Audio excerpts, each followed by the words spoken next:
안녕하세요. 백사원 목사입니다. 오늘은 8월 6일 수요일 아침입니다.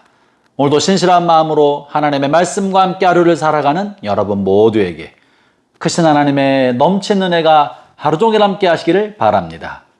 오늘 주신 하나님의 말씀은 스가랴서 1장 7절부터 21절까지의 말씀인데요. 오늘 본문의 말씀은 어제 본문의 말씀에 이어지는 스가랴의 예언인데요. 어제 본문 1절부터 8절까지는 다리오 왕 2년 8째 달에 이루어졌던 하나님의 예언의 말씀이었는데, 오늘 본문 7절에 보면 다리오 왕 2년 11달째 달에 주어진 하나님의 예언의 말씀이라고 기록되어 있습니다. 그러니까 어제 본문에 이어 석 달가량 경과한 후에 다시 하나님의 말씀이 스가랴에게 임했던 것이죠. 현재 당시 이스라엘 백성, 유다 백성의 상태는 어떤 상태입니까?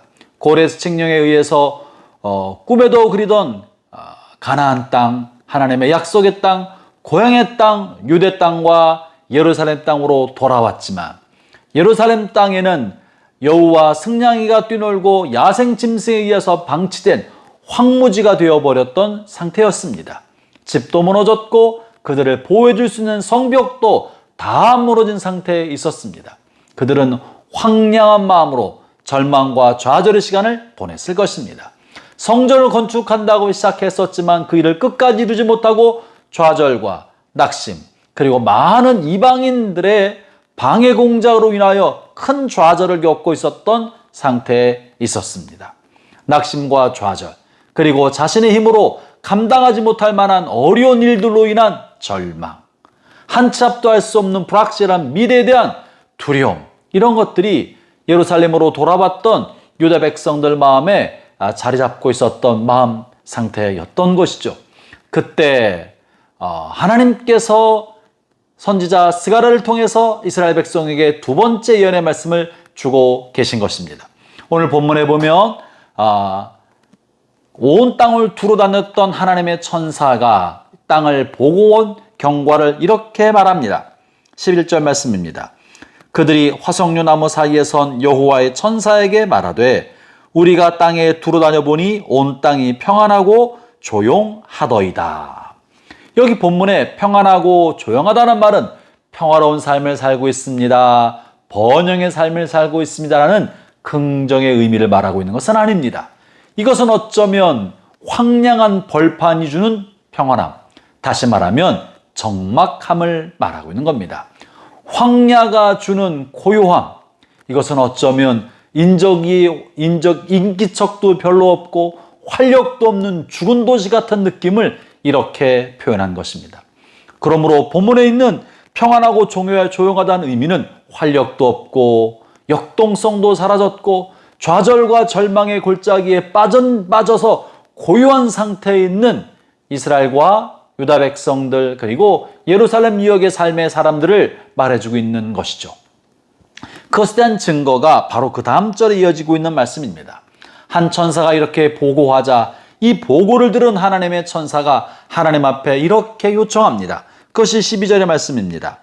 여호와의 천사가 대답하여 이르되 만군의 여호와여, 여호와께서 언제까지 예루살렘과 유다 성읍들을 불쌍히 여기지 아니하시려 하나이까?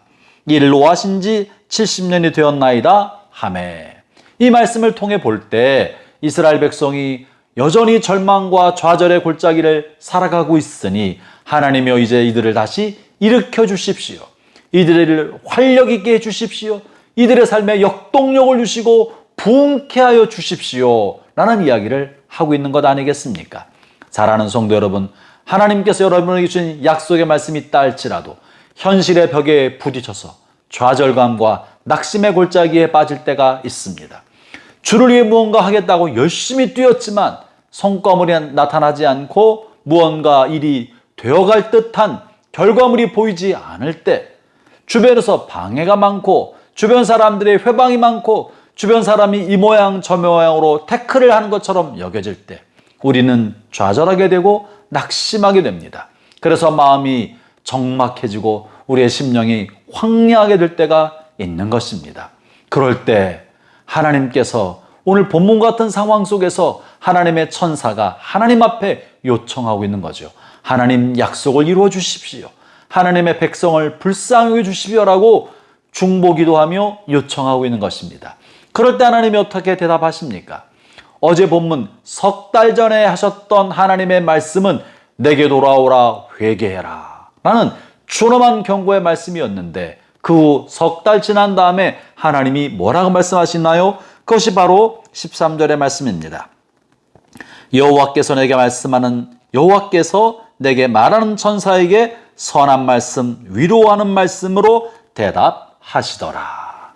석 달 전에는 하나님이 회개해라, 돌이켜라 하는 중한 경고의 말씀을 하셨지만 그 하나님의 속뜻은 불쌍히 여기고 계셨던 것입니다. 이스라엘 백성이 겪었던 고난과 고생, 그 아픔이 그저 의미 없는 고생이 될까봐, 그저 뜻없이 지나가는 아픔의 시간이 될까봐 하나님께서 가슴 아픈 마음으로 돌이켜라, 회개해라, 다시 하나님께로 돌아오라고 말씀하셨던 것이지 하나님이 이들을 중한 벌을 내리기 위해서 그렇게 말씀하신 것이 아니었던 것이죠. 그래서 오랫동안 황무한 삶, 황량한 삶을 살아가고 있는 하나님의 백성을 바라보면서 이들을 위해 중보하고 있는 천사를 향해 선한 말, 위로하는 말을 들려주셨다는 거예요. 힘내라. 내가 도울 것이다. 내가 반드시 일으킬 것이다. 낙심하지 마라. 조금만 기다려라. 뭐 이런 말씀을 하지 않으셨겠습니까? 그래서 본문 뒤에 이루어지는 하나님의 말씀이 이 같은 이야기를 해주고 있습니다. 본문 뒤에 이루어지는 16절부터 17절의 말씀이 이제 오늘 이 황량하고 황무함 가운데 좌절감과 절망감 속에 살아가는 이스라엘 백성에게 주시는 하나님의 선한 말, 위로의 말씀인데요. 16절 이렇게 말씀하십니다. 그러므로 여호와가 이처럼 말하노라. 내가 불쌍히 여김으로 예루살렘에 돌아왔은즉 내 집이 그 가운데서 건축되리니 예루살렘 위에 먹줄이 쳐지리라. 만군의 여호와의 말이니라. 하나님의 성전이 완전히 무너졌지만 이제 하나님께서 이 성전을 다시 일으키기 위하여 먹줄을 치고 측량하고 그 가운데 이젠 돌을 쌓아서 성전 재건을 일으키겠다라고 말씀하고 계신 것입니다. 하나님께서 성전을 세우시겠다고 하는 것은 두 가지 의미가 있는데, 하나는 이제부터 이스라엘 유다 백성의 예배를 받으시겠다. 성전을 통해 드려지는 예배를 받으시겠다는 거예요. 지금까지는 그들의 죄악으로 그들을 멀리 하셨지만 이제는 내가 그들을 불쌍히 여겨서 그들이 나를 향해 드리는 예배, 찬송을 받을 것이다. 그리고 그들의 예배를 온전하게 하기 위해서 그곳에 성전을 짓도록 하겠다고 약속하고 계시는 것입니다. 형제자매 여러분, 성읍이 부흥되고 성곽이 재건되어서 든든하고 튼튼한 나라가 되기 전에 먼저 하나님께서 보고 계신 것은 하나님을 예배하는 백성이 세워지고 그들이 먼저 하나님과 예배적 관계가 든든히 세워지는 것을 기대하시고 계시고 그것을 먼저 일으키겠다고 말씀하고 계시는 것입니다. 그래서 성곽이 세워지기 전에, 집들이 온전하게 만들어지고 도시가 재건되기 전에 성전을 먼저 세우도록 하고 있는 것이고 성전 안에서 하나님을 예배하는 자들이 세워지도록 말씀해주고 계시는 것이에요. 그리고 나서 주께서 성읍을 또한 세워주시겠다고 하시는 것이죠. 형제자매 여러분, 여러분의 삶에 이 모양 저 모양으로 낙심과 좌절이 찾아왔습니까? 삶이 무겁습니까? 여태껏 해왔던 일들을 손 놓고 싶은 마음이 듭니까? 저는 주의 이름으로 여러분을 권면합니다. 여러분이요, 먼저 하나님의 성전을 찾으십시오. 성전에 엎드리십시오. 예배가 회복되게 하십시오. 여러분의 마음에 성전이 견고하게 세워지도록 하나님을 향한 예배가 온전히 드려지게 하십시오. 예배가 먼저입니다. 예배가 회복되면 삶이 회복됩니다. 예배가 회복되면 관계가 회복됩니다. 예배가 회복되면 은혜가 회복되고 부흥이 일어나고 하나님의 부어주시는 축복을 누리게 될 것입니다. 하나님의 은혜가 여러분과 함께 하시기를 바랍니다. 기도하겠습니다. 하나님 아버지 감사합니다.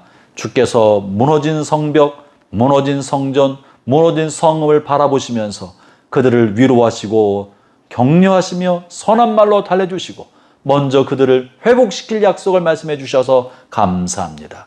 무엇보다 예배가 회복되게 해주시고 예배를 통해 삶의 모든 자리가 회복되게 하여 주실 것을 믿습니다. 오늘 예배 말씀을 듣는 모든 사람들에게 예배가 회복되고 그로 인해 삶의 모든 것이 회복되는 은혜가 있게 주옵소서. 예수님 이름으로 기도합니다.